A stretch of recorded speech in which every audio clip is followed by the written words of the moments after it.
స్థుతి పద్మభూషణ్ పి సుశీల్ గారికి దాదాపు పోయిన మాసం సుబ్రహ్మణ్య లలిత కళా పరిషత్ సంస్థ ప్రారంభించాను. ఒక సంకల్పంతో ఏమనంటే రాష్ట్ర వ్యాప్తంగా మన తెలుగు సంస్కృతి సాంప్రదాయాన్ని విరజింపజేయాలని, భారతదేశంతో గర్వించే విధంగా మన కళా సంపదను పైకి తీసుకుని రావాలని, తెలుగు వాళ్ళు ఉన్నటువంటి బెంగళూరు, ముంబై, ఢిల్లీ, బెంగళూరు ఈ ప్రాంతాల్లో కూడా మన తెలుగు సంస్కృతిని పెంపుదల చేయడానికి ఈ లలిత కళా పరిషత్ అక్కడ కూడా ప్రారంభించాలని,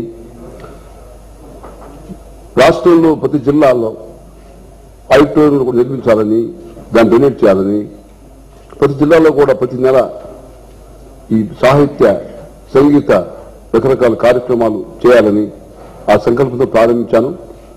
ఇప్పుడు దాదాపుగా ఎన్నో కార్యక్రమాలు చేసామని మీకు తెలిసిన విషయమే.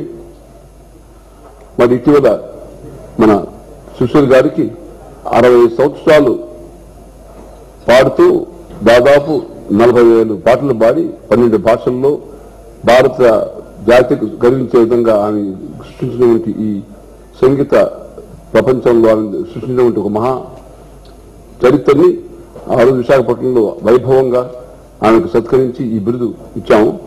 విశ్వవిఖ్యాత సంగీత కళా సరస్సు అని చెప్పి మీకు చాలా చక్కగా ఆ రోజు జరిగింది, అందరూ ఆనందించారు.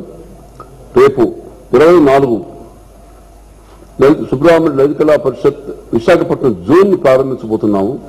ఇప్పటివరకు మీకు తెలిసిన విషయమే. హైదరాబాద్, రాజమండ్రి, విజయవాడలో జోన్స్ ప్రారంభించి అక్కడ సాంస్కృతిక కార్యక్రమాలు జరుగుతూ ఉన్నాయి.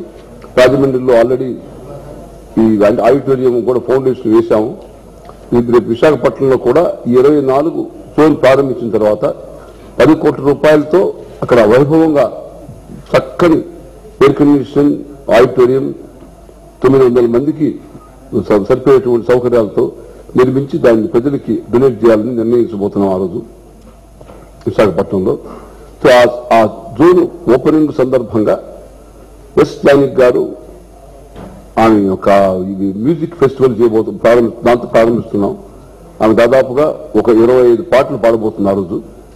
వాటితో పాటు మరి దాదాపు 1000 చిత్రాలు పైగా నటించి గిన్నిస్ రికార్డు క్రియేట్ చేసినటువంటి బ్రహ్మానందం గారికి ఆ రోజు హాస్య కళా విధాత అని బిరుదు సత్కరించబోతున్నాం. హాస్య కళా విధాత అని ఆ రోజు బిరుదుతో సత్కరించి ఆయనకి స్వర్ణ కంకణాభరణం ఇచ్చి సత్కరించబోతున్నాం.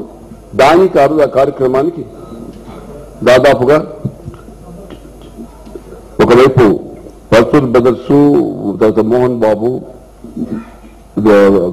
అదే రకంగా మరి అక్కడ మంత్రులు బొద్ద సత్యనారాయణ, రామానాయుడు గారు, మహేందర్ రెడ్డి మున్సిపల్ మినిస్టర్, కంట శ్రీనివాసరావు, రెహమాన్, విజయప్రసాద్ అంతా ఎమ్మెల్యేస్ వస్తుంటే మరి ప్రత్యేకంగా వచ్చినటువంటి మన ఫిల్మ్ ఆర్టిస్ట్ చంద్రమోహన్, చలపతిరావు, గిరిబాబు, బాబు మోహన్, తనికళ్ల భరిణ, సాయి కుమార్, అల్లరి నరేష్, జయప్రకాష్ రెడ్డి, ప్రభ, గీతాంజలి, కవిత, ఏవిఎస్, ఎల్బి శ్రీరామ్, గుండు హనుమంతరావు, కొండవలస కృష్ణ భగవాన్, రఘుబాబు, రవిబాబు, ఉత్తేజ్, జయలలిత, శైలజాప్రియ, రాగిణి వీళ్ళంతా కూడా ఈ కార్యక్రమంలో పాల్గొంటున్నారు.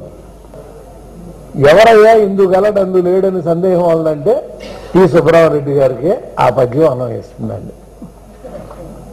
రాష్ట్రంలో ఉన్నటువంటి 23 జిల్లాల్లోనూ కళను ప్రోత్సహించాలని ఇప్పటికే హైదరాబాద్, విజయవాడ, రాజమండ్రి 3 జోన్లోనూ మేము పాల్గొన్నామండి. ఎందుకంటే 23 సంవత్సరాలుగా పరుచూరు రఘుబాబు పరిషత్తో మాకు ఒక నాటక రంగంతో ఉంది. ఆయన ఒక నాటక రంగం కాదండి, లలిత కళ అన్నారు. అంటే కళలు 5ంటిని ఆయన ఆశీర్వదించడానికి, అభినందించడానికి, అభివృద్ధి చేయటానికి పూనుకున్నాడు ఆయన. సుబ్రహ్మణ్యరెడ్డి గారు జిల్లాకు ఒక థియేటర్ కట్టడం అనేది చాలా గొప్ప విషయం. ఈయనిచ్చే బిరుదులు మాకు విశ్వవిఖ్యాత రచనా సార్వభౌములను బిరుదు ఇచ్చారు, అలాగే సుశీలమ్మ గారికి ఇచ్చారు. ఇంకా చాలా మందికి ఇవ్వబోతారు. ఇంతకుముందు ప్రపంచంలో చాలా గొప్పది నోబెల్ ప్రైజ్. అసలు ఆ నోబెల్ గురించి చాలా మంది తెలుసుకున్నది కనుక ఒక చిన్న మొక్క చెప్తా. ఆయన ఆల్ఫ్రెడ్ నోబెల్ ఆయన పేరు. ఆయన ఒక ఆటం బాంబు కనిపెట్టాడు. అది ఎందుకంటే కొండలు అవి పగలగొట్టి ఆ రైలు మార్గాలు వేయడానికి అవన్నీ పగలగొట్టడానికి కనిపెట్టాడు యాక్చువల్గా ఆయన. కానీ దాన్ని వినాశనానికి ఉపయోగించారు కొంతమంది. ఒకరోజు ఏమైందంటే ఆల్ఫ్రెడ్ నోబెల్ తమ్ముడు చనిపోతే పేపర్లో అభిచ్యూర్ వేసి ఈయన బొమ్మ వేసి ప్రపంచ నాశనాన్ని కోరుకున్నాడు చచ్చిపోయాడని వేశారు. అది నోబెల్ చూసి ఓహో రేపు నేను ఇలా అయితే నా పరిస్థితి ఇదన్నమాట అనుకుని అప్పటి వరకు ఇతను సంపాదించిందంతా స్వీడన్లో ఆ డబ్బంతా తీసుకెళ్లి ఒక ట్రస్ట్ పెట్టి అందులో వేసి శాంతికి, ఫిజిక్స్కి, కెమిస్ట్రీకి అట్లా 4-5 బహుమతులు ఇమ్మని నోబెల్. అంటే ఆయనకి భగవంతుడు ఆయన హృదయంలో సుబ్రహ్మణ్య గారి లాగా కలిగించలా. ఒక ఏదో చూసి కానీ ఆయనకి అది కలగల. కానీ టి సుబ్రహ్మణ్య గారు ఆయనకి అన్నీ ఉన్నాయి, కీర్తి ప్రతిష్టలు ఉన్నాయి, అన్ని పదవులు ఉన్నాయి, డబ్బులు అన్నీ ఉన్నాయి.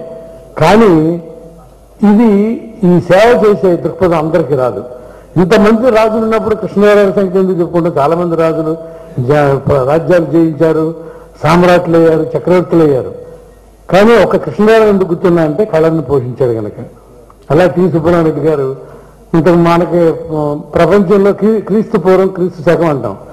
అలాగే రేపు టి సుబ్రహ్మణ్య గారికి ముందు, టి సుబ్రహ్మణ్య తర్వాత కళను పోషించిన పేర్లు ఆ లిస్టులోకి వస్తాయేమో, అది అతిశక్తి కాదు.